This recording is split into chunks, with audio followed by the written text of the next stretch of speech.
esta sessão, que é a conferência que fecha o nosso 9º ciclo de conferências de biotecnologia, que, como eu disse no outro dia, num sentido bastante amplo, e agradeço naturalmente aos nossos convidados, a professora Célia Manaia, o professor Nuno Crespo e o professor César Ferreira, que vem atuar de alguma forma como moderador desta sessão. Só umas breves palavras de introdução aos nossos colegas, que todos conhecem, mas de qualquer forma, só para sistematizar um pouquinho, portanto, o professor Nuno Crespo é licenciado e doutorado em Filosofia pela Universidade Nova, é o diretor da Escola das Artes, aqui no CRT, é investigador do CITAR, portanto, do Centro de Investigação da Escola das Artes, em que coordena um grupo de investigação dedicada à arte, crítica e política. Além disso, faz atividade de investigação, principalmente numa área que representa o cruzamento entre arte, arquitetura e filosofia. Ensina na área da estética e teoria da arte e, além disso, no seu percurso tem sido curador de várias exposições, nomeadamente no Centro Cultural de Belém, na Fundação Calouste Gulbenkian, no Palácio de Queluz, no Museu da Cidade de Lisboa e em muitas outras. Fez ainda parte do coletivo de comissários do Prémio BES, Novos Artistas, e do Prémio BES Foto. É conferencista convidado ainda do Colégio das Artes da Universidade de Coimbra. É crítico, muito crítico, de arte. De arte. E é membro do Conselho Editorial do Y, que é um suplemento dedicado à cultura do Jornal Público.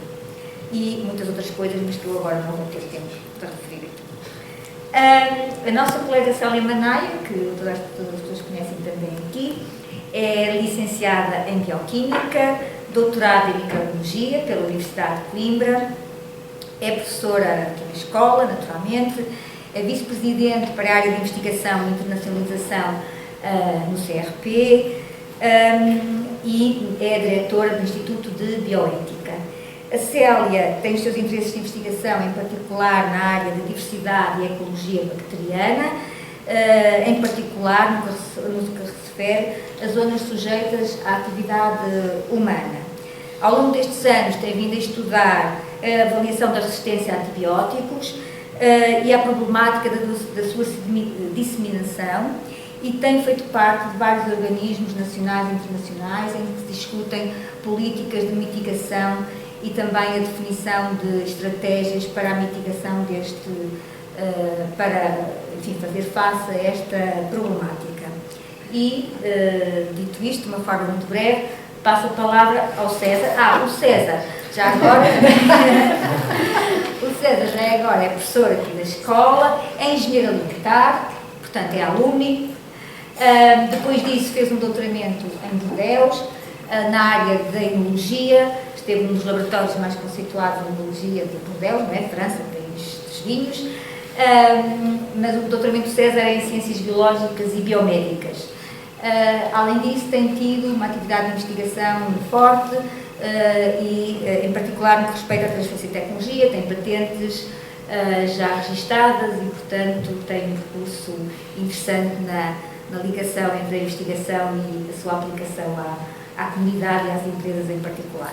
E agora passo então a palavra ao César para começar a moderar esta conversa, embora a moderação seja, se calhar, rápida. Obrigado. Obrigado ao professor Nuno e à professora Célia. O meu papel vai ser de deixar-vos falar, tentar pôr algumas questões, mas deixar-vos falar. Estamos a jogar no lado da biotecnologia, portanto, no mundo estamos a jogar em casa, no mundo da suposta, no mundo da ciência. O título faz só um pequenino comentário, a palavra abismos. Nesta conversa vou tentar não explorar os abismos, porque não tenho alguma dificuldade em vê-los, mais a parte que nos une, não é? E por isso vou começar já com a primeira. Nós temos algumas linhas, já falamos um bocadinho de alguns pontos que podemos abordar, mas ia pôr a primeira questão aos dois irmãos. Agora não sei se querem trocar o papel, mas descrever, não é? O que é o processo científico. processo artístico e qual é o método científico. Não sei se a professora Célia quer descrever o processo científico. Já pode começar o nosso convidado, que não joga em casa. Eu antes mais queria, boa tarde, peço desculpa pelo atraso, eu vim muito a tempo, mas depois fui apanhado quando se joga fora de casa, e quero agradecer muito estar aqui, gosto muito da capacidade que o pensamento artístico tem de estabelecer pontes e discussões, sobretudo alimentar discussões com outras áreas do saber. A arte tem há uma coisa que a arte moderna nos deixou, é que nós não sabemos bem o que é que pode corresponder a uma obra de arte, não é? Desde daquele famigerado ou daquele gesto feliz de um urinol que passa a ser uma obra de arte, nós ficámos todos sem saber o que é uma obra de arte, e isso também implica que de cada vez tínhamos que inventar e de pensar o que é o objeto, o que é o processo, todas estas coisas todas. Este diálogo entre arte e ciência parece-me ser muito interessante, e é uma coisa que nós começámos o ano passado com uma conversa com a Margarida Silva, numa tentativa que nós fizemos de fazer a arte pensar o que é a crise climática e como é que as pessoas que pensam e que pensam política e cientificamente o clima se podem encontrar com os artistas, como é que podem trabalhar conjuntamente, dado esta questão da ecologia e da crise ecológica, ou da catástrofe ecológica, melhor dito, ser tão importante naquilo que são muitas das produções contemporâneas do campo da arte. E este ano essa conversa continua com o César, um programa que nós estamos a desenvolver e que estamos a montar conjuntamente em torno desta relação arte e ciência. Eu não sei se valia a pena, mas eu trouxe um conjunto de slides, muito poucos, não é uma apresentação, mas que de alguma maneira mapeiam, e é um conjunto de slides que vem do trabalho conjunto entre mim, o César e os meus colegas Daniel Ribas e André Baltazar, mas que mapeiam muito esta relação, esta possível relação entre arte e ciência. E eu acho que não é nada novo, mas é que muitas vezes, se eu consigo dizer isto,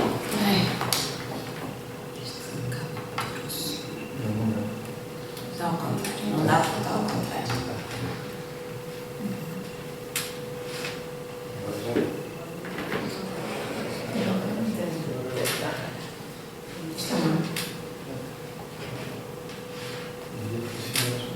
Devia funcionar automaticamente. É que às vezes, no meu, por exemplo, o cabo faz mal com o Tirar a Thunderbolt e botar. Não, eu acho que tem que ser. tirar a Thunderbolt ao computador e botar. Sim. Agora, Entretanto, estou com o papel de moderador. Não é nada moderador. Já está moderado. Bem, se calhar não vai acontecer. Às vezes, se carregarem pelo botão do projetor, eu agarro aquele.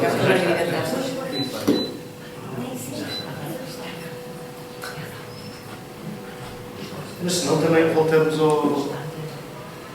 Margarida foi lá para cima comandar. Bem, mas isto tudo porque muitas vezes a relação arte e ciência parece-me é assim uma relação que se antecipa e que está muito pouco sistematizada, não é? Que dá conta de muitas vezes de um fascínio que os artistas têm pelos cientistas e que os cientistas têm pelos artistas, mas que me parece poder ser essa relação poder ser mapeada de uma maneira mais concreta do que a partir desse fascínio dos artistas não conseguirem fazer o que os cientistas fazem e dos cientistas não conseguirem fazer o que os artistas fazem. E então eu encontrei aqui, ou encontramos nós nas conversas que fomos tendo para nortear esta relação entre arte e ciência, se calhar não vai mesmo nada.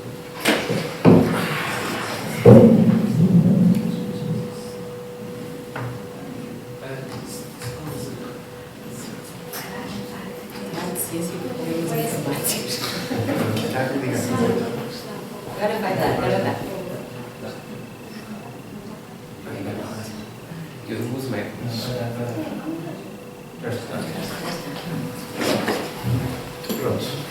Cientista salvou o cientista salvou. Bem, então encontrei só para... Isto é só mesmo... Ou não? Isto é só mesmo um início de discussão. Então, eu acredito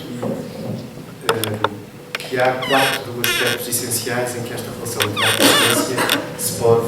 Isto é mesmo um início de discussão, não é de todo, nem assumir o papel de moderador, nem tentar monopolizar esta discussão. Eu acredito que há 4 aspectos principais. Primeiro, há no processo de criação de conhecimento, ou na vontade de criação de conhecimento, há da parte do ponto de vista artístico, ou do olhar artístico, como quiserem chamar, como bem como do ponto de vista científico, esta ideia de tentar perceber o que é o mundo independentemente do sujeito. Ou seja, como é que o mundo, nas suas componentes, nos seus elementos de fabricação e de composição, como é que ele é independentemente da nossa maneira própria de o olhar. Isto pode parecer um bocadinho estranho quando falamos de arte, mas de facto o ponto de vista artístico, quer seja numa escultura, numa fotografia, numa pintura, num filme, em todas as disciplinas artísticas que possam imaginar, tem sempre esta concepção como é que é observar, por exemplo, uma paisagem, não é? Independentemente da maneira como eu a estou a ver, o que leva a esta utilização muito frequente no discurso dos artistas, que é esta ideia de realismo e de materialismo. E se nós pensarmos na ciência, eu acho que isto é um ponto de união, não é? Aquilo que move o processo científico é desenvolver um processo de conhecimento acerca da realidade que não está dependente do sujeito que observa, que não é uma construção subjetiva, mas uma construção que é válida para todo o ser racional. Não é? E por isso é que passamos a valorizar tanto a maneira como as máquinas observam e como é que elas podem anular, obviamente, anular a presença do olhar humano. Obviamente que isto é uma discussão muito intensa, sobretudo a partir do modernismo, e esta possibilidade de haver um mundo cujos elementos são constantes e que não variam de sujeito para sujeito. Isto, por mais estranho que nos possa parecer, há uma tentativa de objetividade também na construção do discurso artístico. Não é? Os artistas não tentam criar obras a partir de uma impressão que fazem do mundo, ou da realidade, ou do facto, ou do objeto, mas tentam observar exatamente essas coisas a partir de um ponto de vista que é um ponto de vista que seja válido universalmente.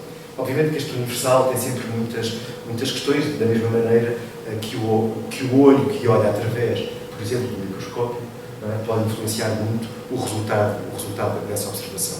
Mas esta vontade ou esta utopia de estabilizar um conhecimento acerca do mundo que é independente do sujeito que forma esse conhecimento parece-me ser um ponto de união entre a arte e a ciência, sobretudo em muitas formulações artísticas contemporâneas, em que o conhecimento que nós temos, por exemplo, de habitats naturais, como esta colmeia que passa a habitar ou fazer parte ou constituir a cabeça desta escultura muito neoclássica, passou a estar muito presente no conhecimento artístico. Não é? Depois, se aquilo é uma proximidade, creio eu, entre arte e ciência, há uma coisa em que a arte e a ciência se afastam totalmente e que tem que ver com esta primeira pergunta do César, que tem que ver com a questão do processo. Não há coisa mais diferente entre arte e ciência, que é a questão do método. Não é? O processo criativo não é um processo metodológico. Podemos entender que cada obra de arte ou que cada sujeito artístico encontra um método para cada uma das obras individuais, e os resultados a que esses processos levam não são nem são, por isso é que eu tenho muita dificuldade em chamar-lhes métodos, mas são processos que, muito estranhamente, teriam como resultado, teriam resultados idênticos. Não é? Enquanto que, se por um lado há esta distinção do ponto de vista do fazer da ciência e do fazer da arte, também os resultados são muito diferentes. Não é? Em arte, uma vez chega, não é?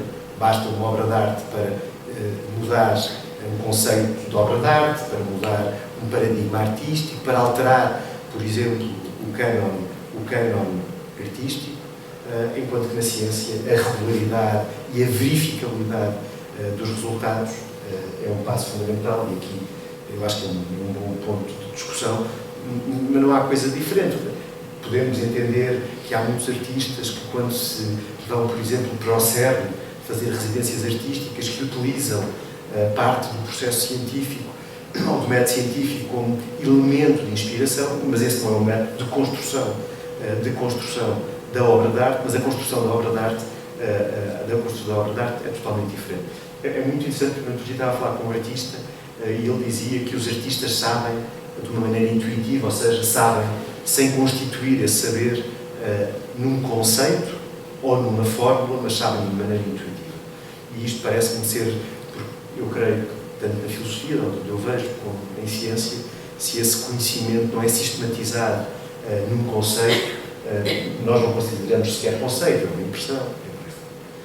A outra questão em que eu acho que trabalhamos em conjunto, mas que também tem algumas, é a questão da representação. Não é? As artes, e as artes de onde eu venho, são sobretudo artes visuais, mas sejam também na questão na música e em todas as artes, a representação é um ponto essencial. Não é? Na arte contemporânea, há muitos artistas a trabalhar com as imagens geradas por máquinas da ciência, mas há um ponto em que a necessidade de representação é fundamental, quer em termos artísticos e quer em termos científicos. Não é? E essa necessidade da representação vai desde do clássico desenho de ciência, não é? Desenho biológico, até essa tentativa de representar coisas que muitas vezes as máquinas, por maior precisão que têm, não conseguem representar, e em que o engenho humano ligado à imaginação se torna fundamental. Temos aqui este exemplo, acho que até foi o César que deu este exemplo, já não me lembro, neste processo, e esta necessidade de visualização volta a aproximar a arte e a ciência.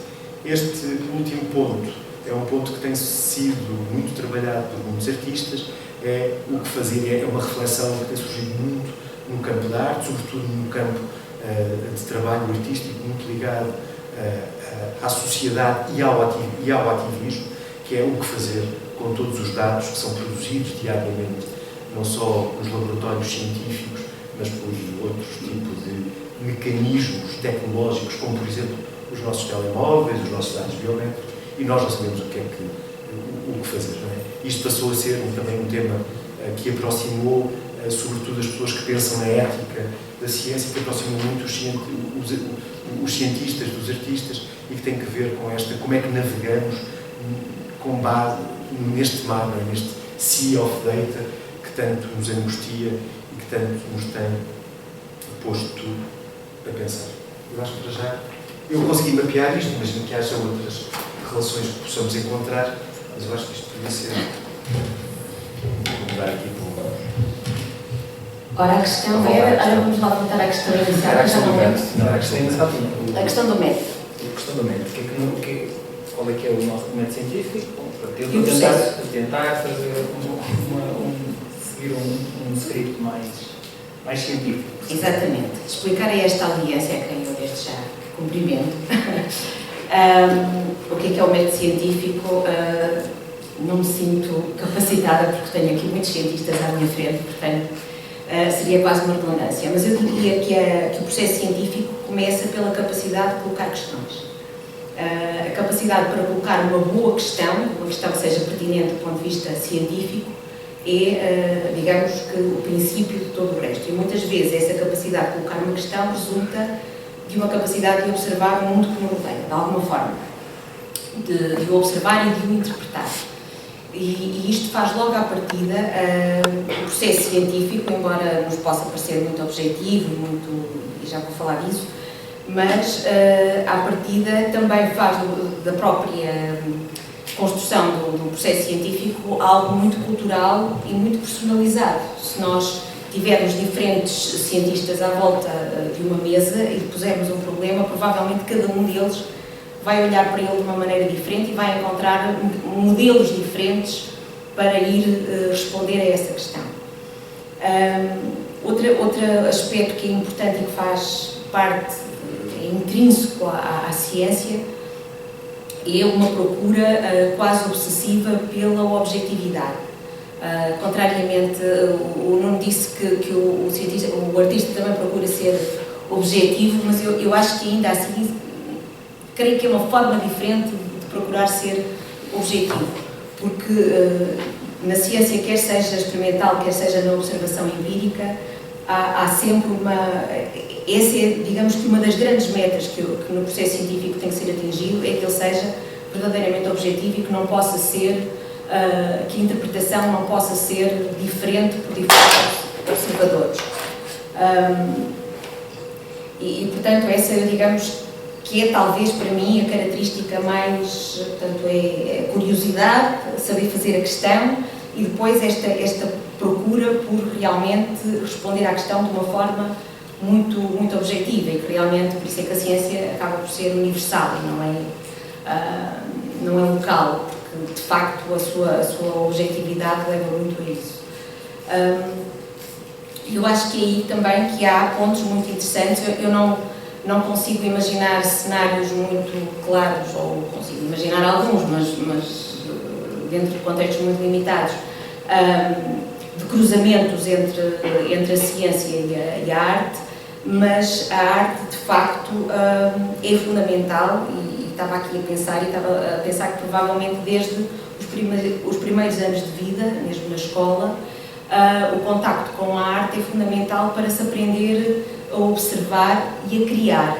E a criatividade é outra característica que é justamente fundamental no processo científico, porque uma vez que nós colocamos a questão e que depois procuramos responder a essa questão de uma forma muito objetiva, muitas vezes, para o fazer e para ir de um ponto ao outro, é preciso ser extraordinariamente criativo. E, normalmente, as descobertas científicas mais interessantes que nós vemos ao longo da história, os processos de produção científica mais interessantes ao longo da história, foram feitos com muita criatividade. Portanto, a criatividade não é algo que nós possamos dizer que é do domínio da arte, mas se calhar a criatividade estimula-se muito, se calhar desde os primeiros anos de vida, justamente com um bom contacto com a arte. Por outro lado, e agora fazendo aqui o contraponto da arte com a ciência, e digo isto um bocadinho do que eu às vezes sinto, eu acho que esta procura pela objetividade, por algo que nos parece, eu não estou a dizer que a ciência seja inequívoca, mas muitas vezes o que nós procuramos é gerar evidência, portanto o objetivo da ciência é gerar evidência e que essa evidência seja, pelo menos naquele contexto em que ela está a ser transmitida, que seja inequívoca, portanto que só possa ser interpretada daquela forma. E isso, por vezes, eu acho que nos afunila, peço desculpa pelo termo, mas é o termo que me vem à cabeça, que nos afunila um bocadinho a nossa forma de pensar e de raciocinar. Tornamos, por vezes, pouco flexíveis. É como se o nosso cérebro fosse perdendo alguma flexibilidade, fosse ficando tetanizado ao longo dos anos. E, portanto, aí o contacto com outras, sobretudo com a arte, acho que é, mais uma vez, ao longo de toda a vida, acho que é interessante, porque abre-nos, de alguma forma, o espírito e os horizontes. Há alguns pontos em comum entre a ciência e a arte, e se calhar esse é um dos aspectos que eu acho mais interessantes, é que ambas são a interpretação do mundo, interpretam o mundo de maneiras diferentes, mas são uma interpretação do mundo que nos rodeia, desde as ciências sociais às ciências exatas, são uma interpretação daquilo que nos rodeia, por um lado, e por outro lado também é um ponto comum a ambas as áreas o facto de combater o preconceito. Acho que é uma das melhores formas de nós deixarmos cair muitos preconceitos, mitos, ideias erradas, é justamente, basta olharmos para a Idade Média, não é? Para fazermos esse contraponto, é de facto o conhecimento, é realmente despir-nos de determinados mitos, e o conhecimento quer venha por uma via artística, quer venha por uma via científica, se é que podemos fazer esta dicotomia, é de facto uma forma de nós vermos o mundo de uma forma muito mais aberta, muito menos preconcebida. E estes são pontos que eu diria que são comuns. Haverá muitos outros, mas são aqueles que me vêm agora. Eu aproveito então e faço aqui uma pequena... Do que eu percebi, o Nuno, ou a arte, está muito preocupado com a singularidade e a ciência está preocupada com a objetividade, vamos pôr assim. Ou seja, com a reprodutibilidade. Agora vou acrescentar outra coisa. Eu vou interpretar aquilo que a Célia diz como sendo, está muito preocupado em ser reprodutível. Isso vai se ligar mais à frente, ou alguns aqui, aos dados que nós temos. Não é? A ciência está preocupada em ser reprodutível, objetiva, e para isso vai-se rodear de dados, vai mergulhar tem um modelo, tem desenha experiências para recolher dados, para interpretar dados, e a ciência e a arte está preocupado com um tema estratégico diferente, parece, não é? Está preocupado é mais com a singularidade e, portanto, não está tão addict, não tem tanta dependência dos dados. Achei uma coisa que eu gostava que vocês falassem sobre isso. Agora passo a mão, não sei se comentar, não precisa. Bem, eu, como reação ao que a Célia disse antes, eu acho que há muitas coisas em comum entre um artista e um cientista. Não é? O artista, o cientista e o poeta têm muitas coisas em comum. Não é? A criatividade é uma delas. Mas também é comum a todo o ser humano. Não é? A criatividade não é uma qualidade ou uma característica dos seres que fazem ciência ou ciências e dos que fazem arte, mas é uma característica humana. E o que eu acho que é interessante é pensar de que maneira é que essa criatividade que é posta ao serviço de um desejo de conhecimento, eu acho que isso é outra das coisas que é comum entre o artista e o cientista, não é? Há um desejo de conhecer, e há um desejo de conhecer não uma coisa qualquer, mas de conhecer o mundo, nos seus componentes mais fundamentais, é como é que essa criatividade é posta ao serviço desse processo de fabricação de conhecimento. E a criatividade de um artista não é idêntica à criatividade de um cientista. Nomeadamente porque na ciência os instrumentos humanos de conhecimento do mundo são altamente postos sob suspeita e em arte são tudo nós temos. Não é? Os artistas utilizam as ferramentas que todos temos, os nossos 5 sentidos, como ferramentas de experimentação. E na ciência, se não há mediação do instrumento científico, a experiência não é válida. Não é válido porque eu cheirei, não é válido porque eu senti, porque eu vi, porque eu vi. Não é? Por exemplo, se nós pensarmos na maneira como um conjunto de artistas muito significativo, até para o movimento ecologista, pensou a Terra, ele pensou a Terra a partir dos passos que eles davam, os chamados artistas da Terra, ou os land artists. Não é? E era o corpo como medida fundamental de medida do mundo. E isso ou seja, eu não estou a dizer que não há criatividade no processo científico, estou a dizer que a criatividade é entendida, quer parecer, de uma maneira muito distinta.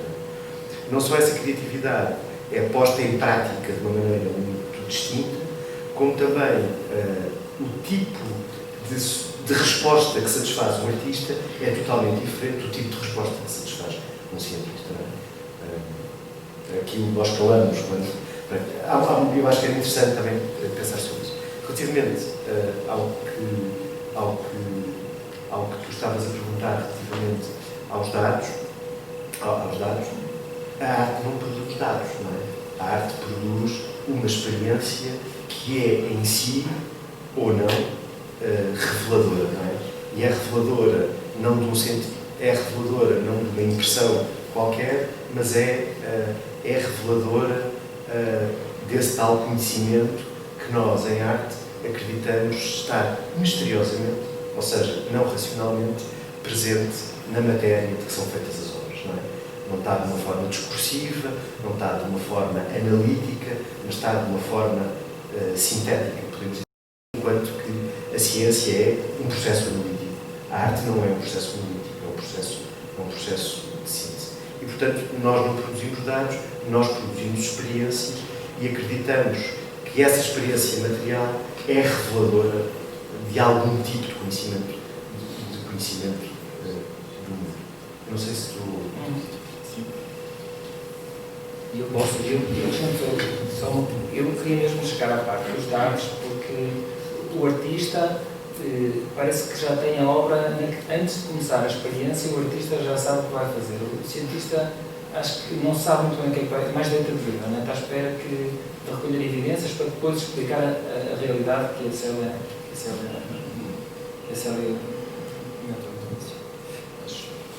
Eu também diria que a ciência não produz dados, a ciência usa dados. Pode, de alguma forma, controlar as condições para obter dados que vai usar. Mas a geração de dados em si eu não chamaria parte, quer dizer, é parte do processo científico, mas não é a parte nuclear do processo. O que é importante para o processo é a forma como depois se utilizam esses dados e não tanto a produção desses dados por si só. Embora, claro, uma experiência, mas eu não queria aí muito o ónus na questão da produção dos dados, mas se calhar punha mais na forma como os dados são utilizados. Também não percebi muito bem em que sentido é que estavas a pensar nos dados. Estava a pensar que, para dar assim mais uma... Nós, quando, pelo menos em temos na ciência, nós construímos uma experiência em que estamos muito preocupados com o plano fatorial, e recolhemos a informação e depois interpretamos o que vemos e daí tiramos uma conclusão, que é a nossa criação. A arte parte já com o plano, já tem o objeto, o conceito, e não está a ter só... Eu estou a imaginar um escultor, por exemplo, e ele parte com um plano de fazer uma determinada demonstração, enquanto que o cientista, é talvez tem menos uma folha, um roadmap é menos claro. Não sei se está correto ou se merece. A gramática da criação é uma gramática muito complexa, não é? Há um livrinho do George Steiner que é Gramáticas da Criação, não é? É mesmo uma gramática muito difícil, não é? Eu acho que uma das coisas que nós sabemos acerca da arte e que eu acho acerca dos processos artísticos é que não há um processo artístico, não é? Cada tentativa de concretização de uma ideia corresponde a um processo criativo. Por isso é que não se pode falar de uma gramática da criação, mas em gramática da criação. Portanto, há artistas que são muito cerebrais, não é? Obviamente, se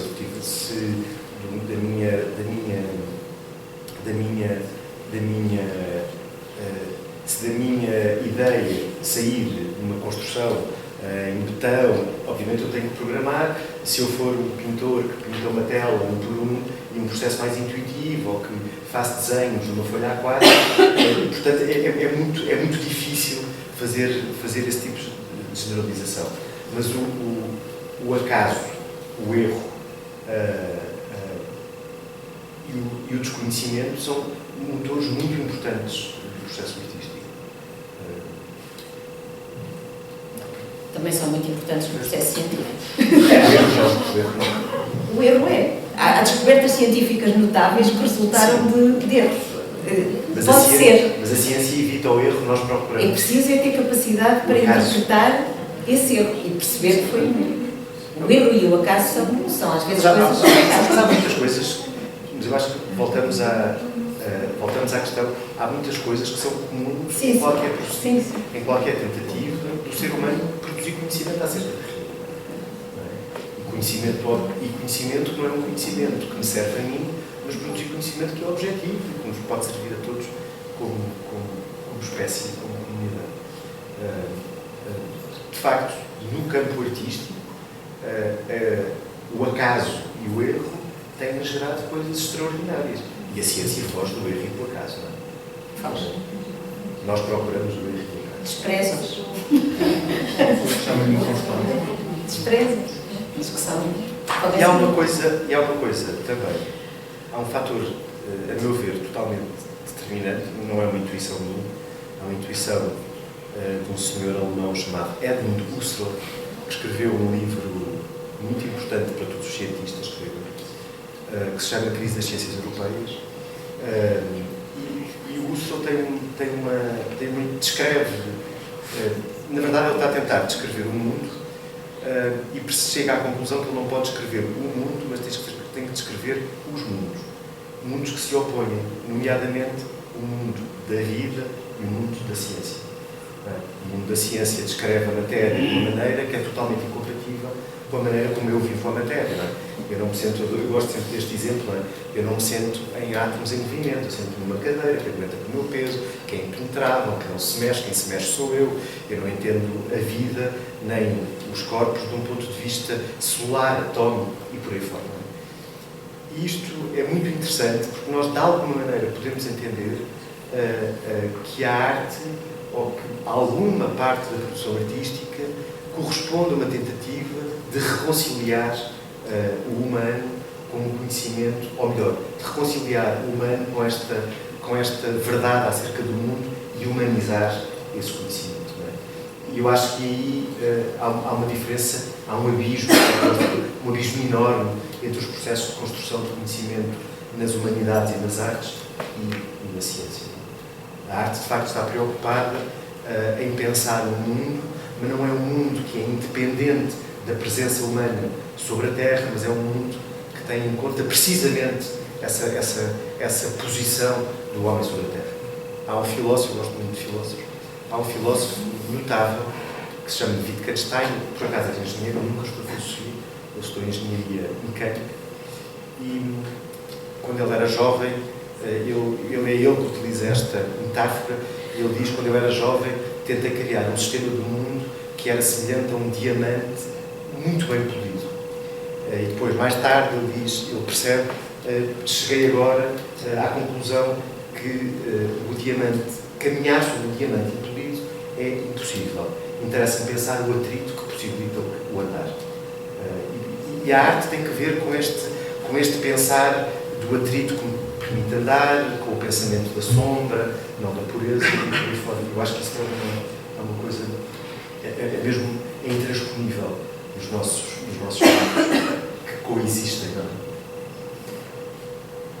Outro tópico. Público-alvo.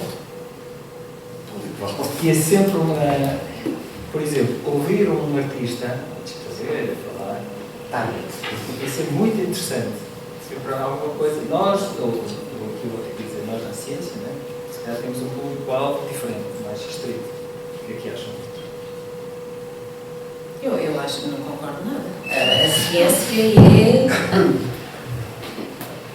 Não, a ciência não tem um público-alvo restrito. A ciência, o público-alvo somos todos nós.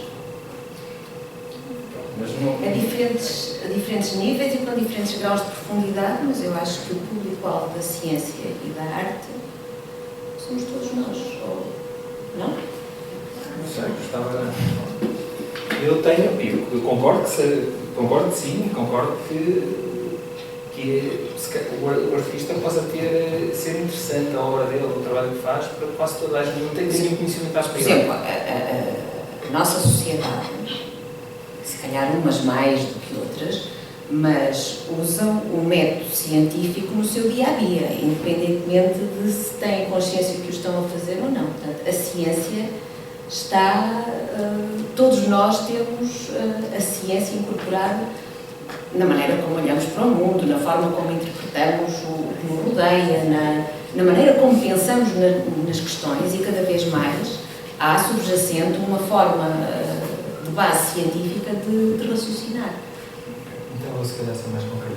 Quando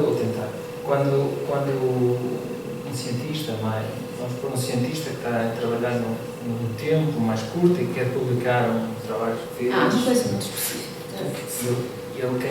Há qualquer coisa de frustrante, se calhar, porque só uma parte consegue comentar ou ver, ou ele está a falar para uma comunidade mais pequena. Talvez isso é uma opinião mais pequena. O artista sente, eu pelo menos sinto isso, não sei se o artista sente isso, ou se o que faz à partida é algo que vai intrigar, que vai interessar uma quantidade de pessoas mais alargada. Interessante. Bem, eu acho que devíamos, se quiserem participar, e se nós estamos completamente errados, estamos, com quase certeza. Eu não sei como é que é. Eu leio muito pouca ciência. Leio alguma divulgação científica. Eu não sei o que é isso da divulgação científica para um cientista. Isto para dizer o quê? Sei muito bem a diferença entre arte e entretenimento. Sei que o que passa 90% da produção cinematográfica só nos entretém, só nos aliena.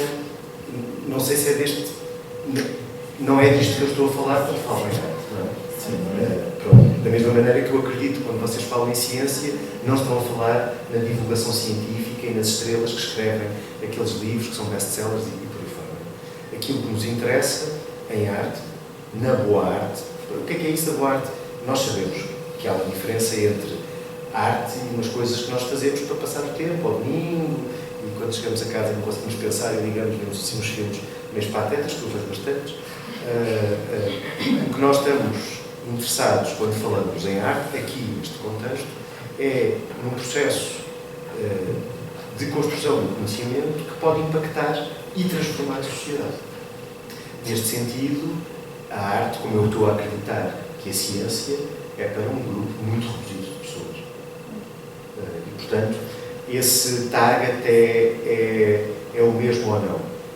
Por um lado, podemos acreditar que sim, por outro lado, há uma coisa em que a arte e a ciência não se podem comunicar, ou dificilmente se comunicam, e podemos falar das razões dessa incomunicabilidade, é que, em princípio, todos nós temos olhos para ver uma pintura, uma escultura, olhos para ler, o que significa que o acesso que nós temos às formulações artísticas dos problemas que nos afetam é mais imediato e intuitivo do que o acesso que nós temos àquilo que nós podemos chamar de boa ciência. A ciência tem esse problema da comunicação. Não é? A boa ciência, quando saímos do campo da divulgação científica, exige uma espécie de iniciação naquele vocabulário que impede muitas vezes leigos como eu de entender o que é que os cientistas estão a dizer. A arte tem, ou o campo da formulação artística tem essa vantagem, que é ao mesmo tempo uma desvantagem, não é? De ser um campo em que a utilização dos nossos mensageiros de comunicação comum, dos nossos sentidos, nos dá imediatamente o acesso. E a ciência tem esta dificuldade. Portanto, eu acho, quando falamos de com quem é que estamos a falar, eu acho que são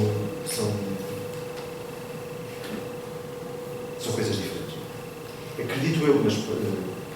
Sim, mas a questão da comunicação científica, eu diria que é um assunto diferente. Uma coisa é procurar comunicar uma mensagem muito clara e muito objetiva sobre uma determinada área da ciência. E aí já se passa realmente para o território da comunicação científica, que pode ser mais ou menos eficaz, pronto. Mas eu nem estava a pensar nisso, estava a pensar mesmo as pessoas que não têm nenhuma formação específica em ciência, aprendem, acho que o seu processo de aprendizagem é já muito numa forma de uma forma quase inconsciente, mas em que se aplica o método científico em muitas coisas, do dia a dia, do nosso raciocínio. E é nesse sentido mais amplo que eu estou a dizer. Quando vamos para contextos muito específicos de comunicação de ciência, aí já é uma coisa completamente diferente. Terá mais a dizer. Sim. Porque eu acho que há uma produção de conhecimento enorme nos laboratórios e que os cientistas fazem diariamente e que nós, leigos, temos imensa incapacidade de perceber a maneira como eles impactam o mundo e o potencial que eles têm de melhorar e de transformar o planeta e a nossa vida individual enquanto espécie. Eu acho que o conhecimento artístico, como é um conhecimento muito material, ou tem que ser necessariamente, tem que haver uma pintura, tem que haver uma imagem, tem que haver um objeto, tem que haver alguém que se mexe, performance. A nossa base, eu acho que a base artística é mais ampla. Mas a ciência é sempre produzida com o objetivo de ser observada ou sentida? não é? Mas eu, para perceber o que tu fazes no laboratório, tem que ser apreciado. Mas eu estou a dizer a arte, a ciência, e aí já estou a perceber a pergunta do público-alvo do César. A ciência não é toda ela produzida para ser para o mundo, Claro, não é? é isso. Se calhar vive, às vezes, décadas ou se calhar um século dentro dos laboratórios até ser algo que seja transponível. Aí, claro que o público é completamente diferente. Sei que eu acho que é tão interessante, por exemplo, aquilo que faz o CERN, as residências artísticas do CERN e a maneira como o CERN tem incentivado tanto, há muitos artistas a olhar para o CERN, e eles não estão a ver as mesmas coisas, não estão a ver mesmo. É precisamente para nós, que não temos acesso àquela linguagem hiper-encriptada, naturalmente, como também se estivéssemos aqui a ler filosofia, eu tenho este problema também. É muito útil, não é? É muito interessante nós percebermos que há ali qualquer coisa que nós não sabemos nomear, nem nós nem os cientistas, e que de alguma maneira os artistas nos ajudam a partilhar. De alguma maneira é muito interessante. Eu, quando olho para as imagens do CERN, por exemplo, de um fotógrafo que eu adoro, que é o Thomas Struth, eu consigo partilhar o fascínio que os cientistas têm pelo CERN, não é pelas mesmas razões, mas através das imagens dele eu consigo perceber a complexidade, a seriedade, o empenho, e percebo que há ali qualquer coisa muito séria a ser formulado, que eu um dia vou perceber o que é, mas que eu ainda não tenho condições para o saber. Eu sei que era nesse ponto, o a priori, o conhecimento a priori, quase que ser iniciado, ter uma certa iniciação. Depois sobre já agora o tópico da representação e a realidade, né? Depois há a realidade autónoma ou independente do sujeito, isso levava-nos a uma, já agora muito rápido, levava-nos a uma discussão, mesmo na ciência, que ocorreu no século XX, entre Einstein e Niels Bohr, o que é a realidade. A Lua existe, só existe eu a vir, diz o Bohr, e o Einstein diz, não, a Lua existe porque eu consigo descrevê-la, depois isso tudo é mecânica quântica e andei à volta. Portanto, acho muito interessante, não sei se querem falar alguma coisa sobre isso, mas do ponto de vista, isso leva-nos também à representação, e até quanto é que isso nos é útil na ciência.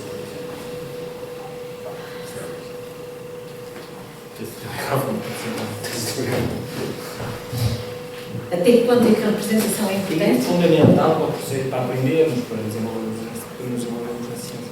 Antes da representação é importante, eu diria que uma das características mais importantes para um cientista, na formação de um cientista, é a capacidade de observar. Portanto, isso ainda está a montante da representação. A representação, claro que é extremamente importante.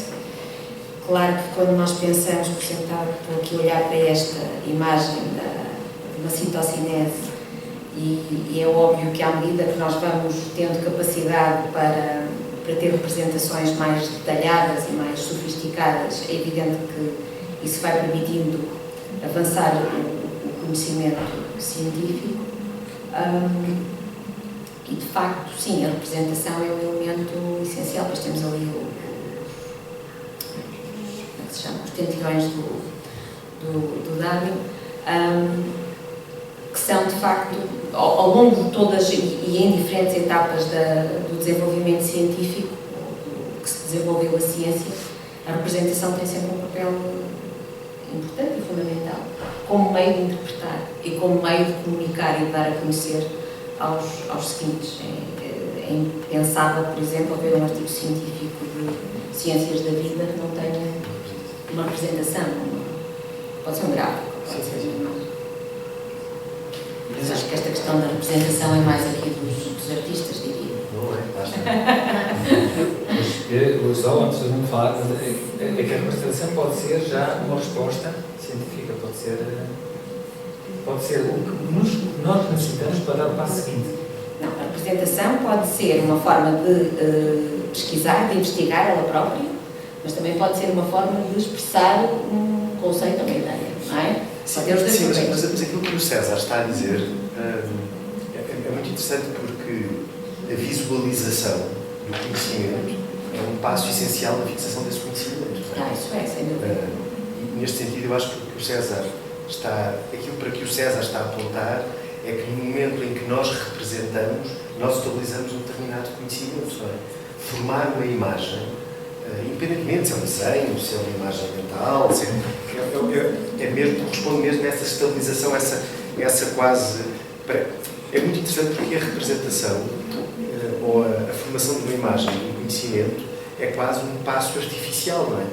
Tu paras o conhecimento para o poderes, e o pensamento não para, o pensamento não, mas essa capacidade de ter o conhecimento, dar um nome, uma imagem, é essencial para que esse conhecimento exista, senão é uma coisa inominável e por aí fora, não é? Isso também nos podia levar ao outro lado, não é? Que é o quanto uma representação em ciência, principalmente quando vamos para este nível de imagem que estamos aqui a ver, pode ser um artefacto ou pode ser redutora. E, não é? também tem essa vertente. E na ciência isso acontece muitas vezes. Não é? Uma imagem acaba por, às vezes, desvirtuar um conceito, ou então levar-nos para uma interpretação errada, que depois se vem a compreender que não era aquela interpretação daquela imagem, porque temos ali um artefacto. Mas eu acho que este é um dos pontos em que o conhecimento artístico e o conhecimento científico são idênticos, não é? Não há ciência se não houver representação e também não há arte se não houver representação. Todas as tentativas que se fizeram, e foi uma tentativa muito grande, a história da arte do século XX, XXI, sobretudo de um conjunto de artistas, a que nós chamamos artistas conceptuais, que fazem depender da formulação conceptual a existência do objeto, lidaram com esta coisa horrorosa para eles, para nós não, que era o facto de, por mais conceptual, por mais radical que fosse a sua proposta do ponto de vista da construção do objeto artístico, fazer depender, a construção do objeto artístico não do trabalho intuitivo e material, mas do trabalho conceptual, esbarravam sempre com esta necessidade de representar o conceito de obra de arte. E por mais invisível e por mais desmaterial que fosse a existência do objeto, ele tinha que lá estar. Pode ser uma carica no canto da sala, pode ser uma frase escrita no rodapé, mas essa representação tem que lá estar. Não é? Isso é muito interessante porque esta necessidade de representação introduz dois temas, não é? Introduz, creio eu, a necessidade de fixar numa imagem um determinado conceito, mas esta necessidade também introduz na ciência a ideia de subjetividade. Não é? Porque se é verdade que precisamos de uma imagem para comunicar e para pensar uma ideia científica, isso também significa que essa ideia, ao ser representada, ela é necessariamente subjetiva. Só acrescentar que a imagem talvez mais extraordinária que é a molécula de DNA, em que realmente foi a representação que permitiu conceptualizar a função e a estrutura da molécula. Se conhecia-se a composição química, que era conhecida já há anos, e o que era difícil verdadeiramente era ter um modelo, uma representação que fosse compatível com essa estrutura e com a função da molécula. É um exemplo Mas básico. É esse paradoxo que é muito interessante no processo científico, não é? Que significa que essa coisa tão objetiva Sim, depende de uma representação altamente subjetiva. Eu acredito que isto não está dentro do meu corpo, assim, nestas formas, esse azul. Não sei. Mais embrulhado. Como é que se vê, não é? Como é que se vê? Não, hoje é possível observar com microscopia, que é extraordinário. Está lá, é azul. E é azul. É azul. Aqui no Porto é azul. Nós não temos que cumprir todos os tópicos, não é? Mas eu, por favor, que lance mais um. Depois não sei se abrimos. Mas eu não resisto a isto. Quando o Nuno fala da natureza, independente do sujeito, por exemplo, na física quântica, a representação do que está a acontecer, bem que o mundo ocorre, é muito simples na parte matemática, mas é representar equações matemáticas. Nós não conseguimos entendê-la, não existe, é uma coisa que não existe. Como é que a arte, onde é que a arte nos pode ajudar? Isso tem a ver com o cérebro. O realismo em arte é um tema muito difícil. Não é? É uma angústia de todos, não é? É uma angústia dos cientistas, de nós que pensamos. Todas as pessoas têm a sorte de poder pensar um bocadinho, que nem todos temos a sorte de poder pensar. E de facto, o modernismo deu-nos esta coisa terrível que condenou-nos a estar presos a um ponto de vista. Não é? Portanto, muito dificilmente eu vejo como tu vês, como a Célia vê. É muito difícil, não é? Como é que nós conseguimos encontrar aqui uma forma de encontrar uma visão do mundo que seja independente do meu olhar, que está circunscrito ao meu preconceito, que está circunscrito à minha localidade, à minha realidade biológica, realidade cultural e por aí fora. E isto é uma coisa, eu acho que é uma angústia muito grande para os artistas que encontraram os temas do realismo e do materialismo. O materialismo talvez não vos seja tão familiar, mas é esta tentativa de recuperar os objetos, não é? Olhar para os objetos, não para aquilo que nós fazemos deles, mas para as coisas, porque é muito importante, não é? O materialismo está muito preso a tudo o que são formulações artísticas que recuperam um pensamento ecológico, nomeadamente recuperando o ponto de vista, por exemplo, o ponto de vista indígena, sobre que é um ponto de vista imediatamente ecológico, essas coisas todas. E isto passou a ser mesmo um problema para a arte. Não a valorização do modo de ver do sujeito, mas uma tentativa de encontrar um olhar que nós todos pudéssemos partilhar.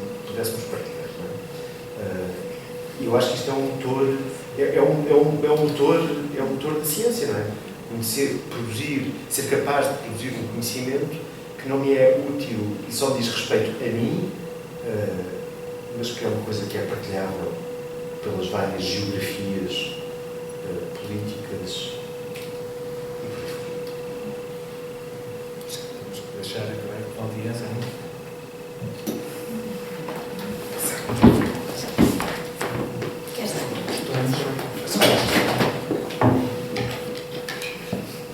Eu gostava de perguntar ao nosso artista convidado. Não sou artista.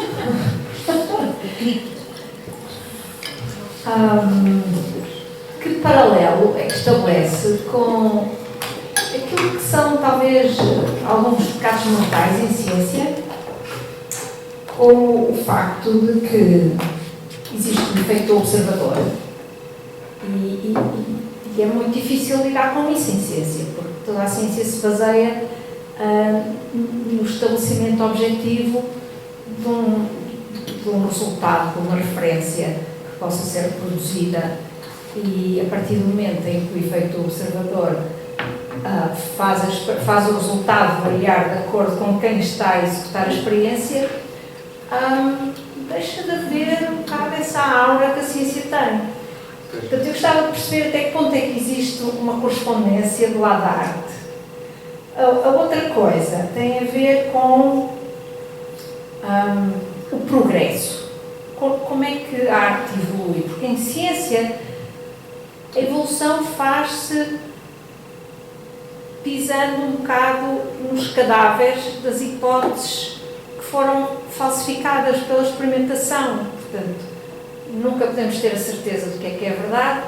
A única coisa que conseguimos é demonstrar que algumas hipóteses são mentira e, portanto, essas são descartadas. E a evolução faz-se progredindo pelo descarte.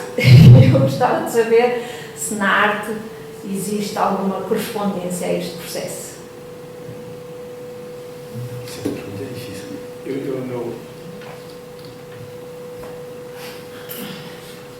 Bem, relevando ao progresso, que é mais fácil, não é? Eu acho que não há progresso em arte, porque isso implicaria uma visão muito positivista da história. Progresso é a palavra errada. Eu comecei por falar em evolução. Portanto, evolução no sentido de mudança ao longo do tempo, não necessariamente na direção melhor. Sim, há transformação permanente em arte. Não é? Há transformação, é tudo o que sabemos. O que nós sabemos também é que as pinturas de Lascaux não são piores do que as pinturas acabadas de fazer. Não é? Estão todas presentes, não é? Estão todas presentes simultaneamente a construir uma ideia de pintura, uma ideia de arte. Vai mudando, certo? É muito interessante porque o processo de formação em conhecimento em arte ele é cumulativo. Não é? Todos os tempos estão presentes num tempo só. Não há cronologia em arte, há diacronia. à utopia, a essas coisas todas. Mas, sobretudo, o campo da arte o tempo da arte é um tempo diacrónico. Isso significa que o passado não era pior, nem o presente é melhor, mas são coisas que existem ou que coexistem simultaneamente. Não é? E é muito interessante porque cada nova obra de arte não invalida a anterior, mas acrescenta-se à anterior.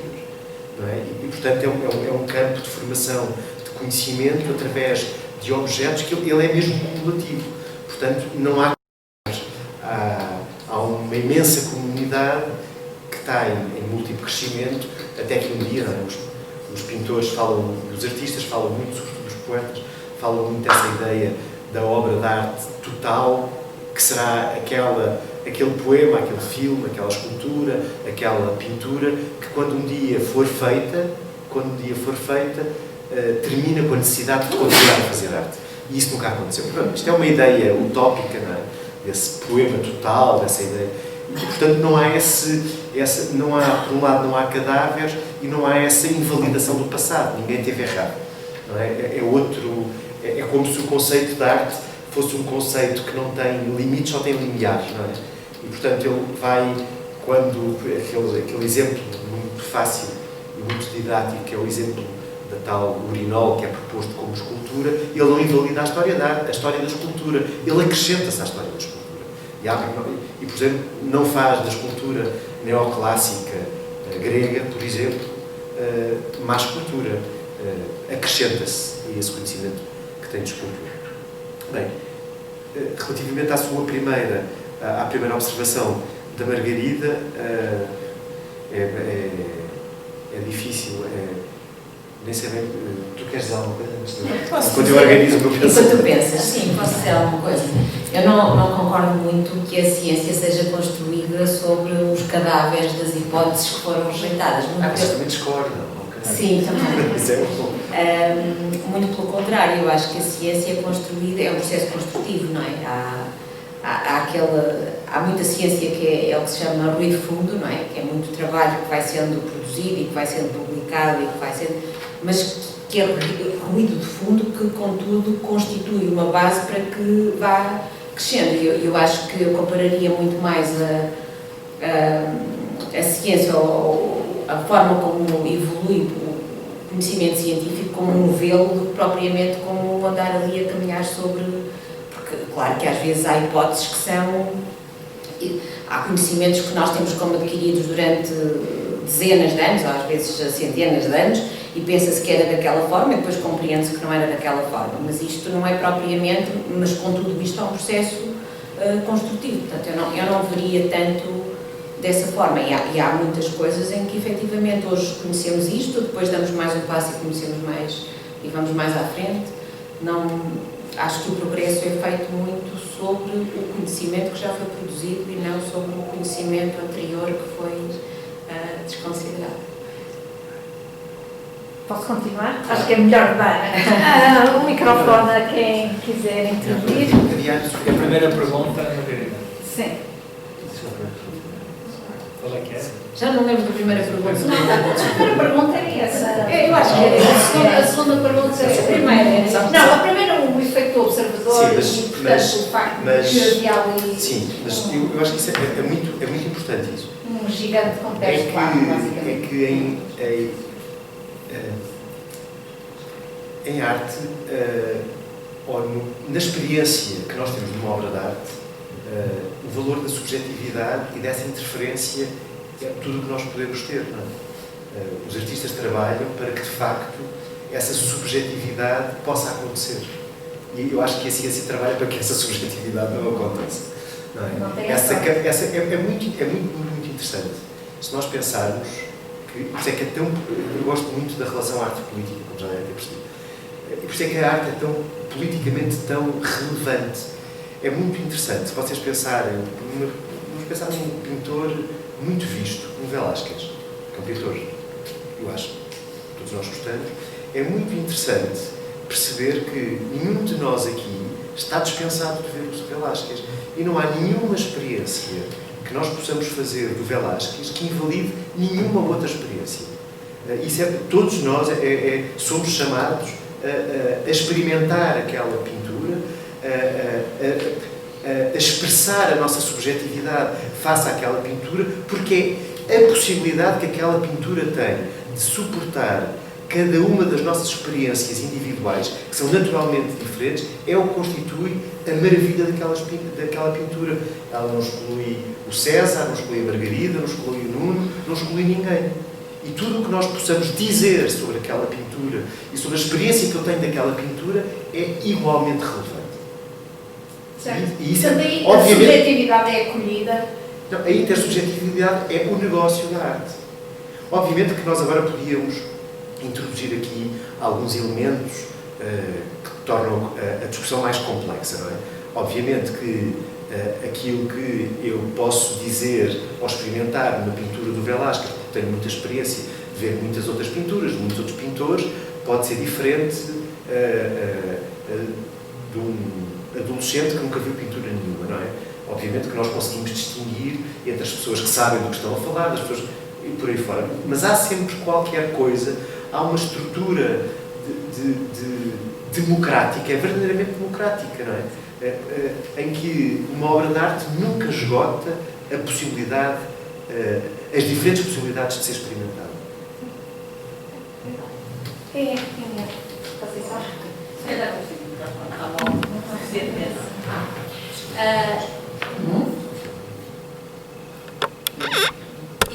Ia levantar aqui uma questão que eu sinto que qualquer obra de arte, para mim, me faz criar um sentimento, desperta em mim um sentimento. Eu olho para qualquer obra de arte e, na minha cabeça, sinto que o artista que criou aquela obra de arte queria despertar sentimentos, queria desafiar quem a vê. Não sei se não sou da área das artes, portanto não sei se isto é verdade ou não. De qualquer das maneiras, te pergunto se também na ciência se também é esse o objetivo, despertar sentimentos. Então, o João Paulo parece que quer completar a minha pergunta. Obrigada. Certo. Bem, aqui estamos, de facto, muito tempo a procurar as diferenças entre a ciência e a arte. Agora, se olharmos à experiência do indivíduo enquanto está a criar ciência, enquanto está a criar arte, ambas exigem técnica. Nós aqui ensinamos técnica. Eu imagino que na Escola de Artes também se ensina técnica. Portanto, há esse tronco comum, técnicas diferentes, obviamente, mas há uma aprendizagem técnica em ambas as atividades. E na raiz, vamos aqui agora à Conceição, na raiz da força motriz que leva a pessoa a criar arte ou a criar ciência, quando é genuína, digamos assim, se calhar está tal emoção pelo gosto vindo do nowhere, de criar uma obra de arte nova ou de criar ciência. Quando não é pela pressão de publicar mais um paper, porque senão não passa a catedrática, não é? Ou se não publicar mais um livro, para o ano já não vou. Portanto, se calhar na motivação há muito em comum. E depois, se virmos até historicamente, se acuarmos 500 anos, estamos a comemorar os 500 anos de Leonardo da Vinci, é curioso pensar onde é que nele começa a arte e onde é que nele começa a ciência. Mas o campeonato da Vinci, do Goethe, é outro campeonato. E a arquitetura? É outro campeonato. O campeonato do Da Vinci e do Goethe é de um tempo em que não havia diferença nenhuma entre por exemplo, o Goethe é um caso que eu gostei muito do Goethe, não há diferença nenhuma entre a maneira como ele estudava as cores, fazia poemas, era botânico, não havia diferença nenhuma, é incrível. A metamorfose das plantas continua a ser um conceito. Não há diferença nenhuma. Agora, o ensino da arte não é um ensino da técnica, é outra coisa, não é? É outra coisa. Obviamente que há muita técnica porque há uma dimensão do fazer e da execução que é essencial, não é? Não há boa arte está muito dependente da boa execução, não é?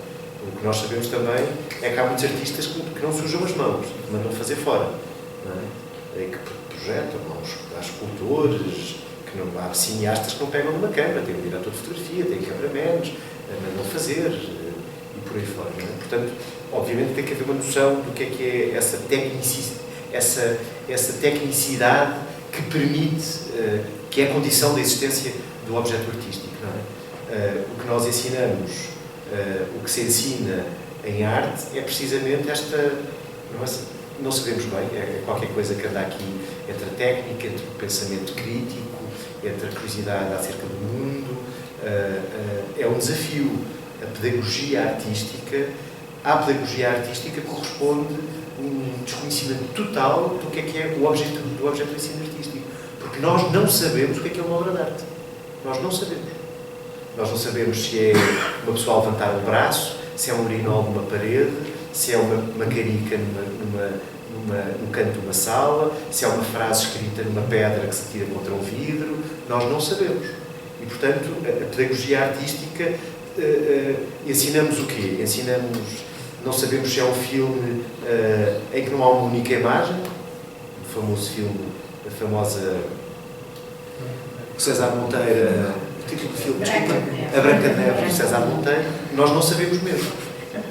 Nós sabemos o que é que corresponde a uma investigação em química, imagino eu, não é? Nós não sabemos o que é uma obra de arte. O que nós fazemos é, há exemplos, e pronto, e andamos a tentar fazer o mesmo. Tens a pergunta Desculpa. Eu respondi, eu entusiasmei. Não. Eu entusiasmei pela sua... Força, queres continuar? Não. Não, sobre a pergunta que eu entendo ser provocatória da Conceição, sobre se a ciência também é feita para despertar sentimentos. Eu acho que e quero acreditar nisso, que a grande motivação na produção de conhecimento científico é a curiosidade.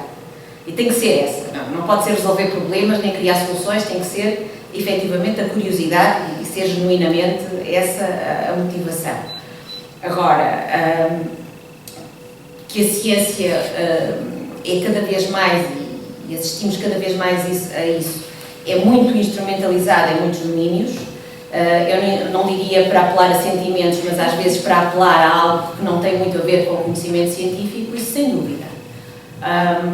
E se calhar poderíamos dar aqui muitos exemplos que pronto, não vale a pena estar a ir por aí, mas é evidente que há esse risco, porque o conhecimento científico é muito credível, mas depois também pode ser instrumentalizado de uma forma que não é desejável. Relativamente ao comentário do João Paulo, eu também não poria a técnica ao nível da ciência, porque a técnica eu diria que é a base ou o produto do conhecimento científico, mas não é intrínseco à ciência propriamente dita. Eu gostava de acrescentar uma coisa ao que a Célia disse, relativamente à sua pergunta dos sentimentos.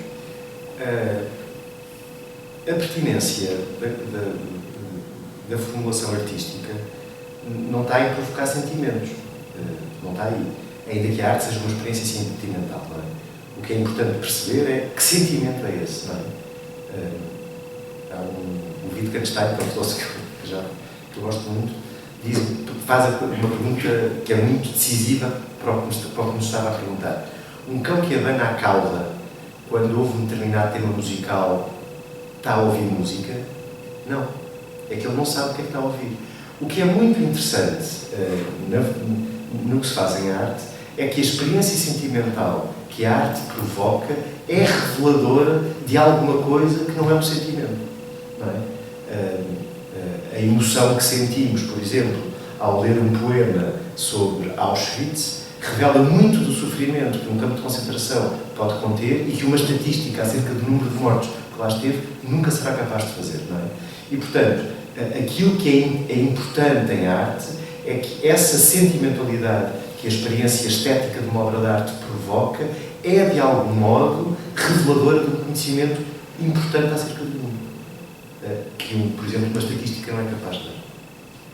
E isso não é só sentir coisas, não comemos chocolate, entretemos-nos com... Eu entretenho imenso com as séries do Netflix, mas para mim aquilo não corresponde a essa tal experiência sentimental que me dota portador de um conhecimento relevante acerca do mundo.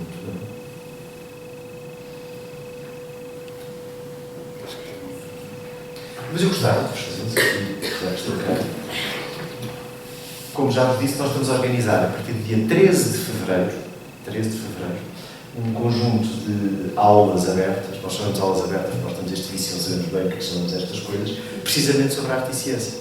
Portanto, eu acho que era muito interessante, vamos ter muitos convidados, entre artistas, cientistas que o César sugeriu e que estamos a convidar, e pessoas que vêm do CERN e que vêm de outras realidades intelectuais, artísticas, geográficas, para podermos continuar porque eu acho que há qualquer coisa aqui que nós estamos a tentar formular acerca desta relação e que esperamos conseguir formular. Esta conversa assim meio desorganizada há de constituir uma coisa mais organizada. Já tem dias e horas? Começa todas as quintas-feiras. Às quintas-feiras? Às 18 horas, no Mil Iripim, a partir do dia 13 de fevereiro. E é muito interessante porque vão estar artistas que utilizam conhecimento científico como princípio da construção de objetos artísticos e vão estar cientistas que pensam de outra maneira. Eu acho que pode ser uma boa continuação desta conversa.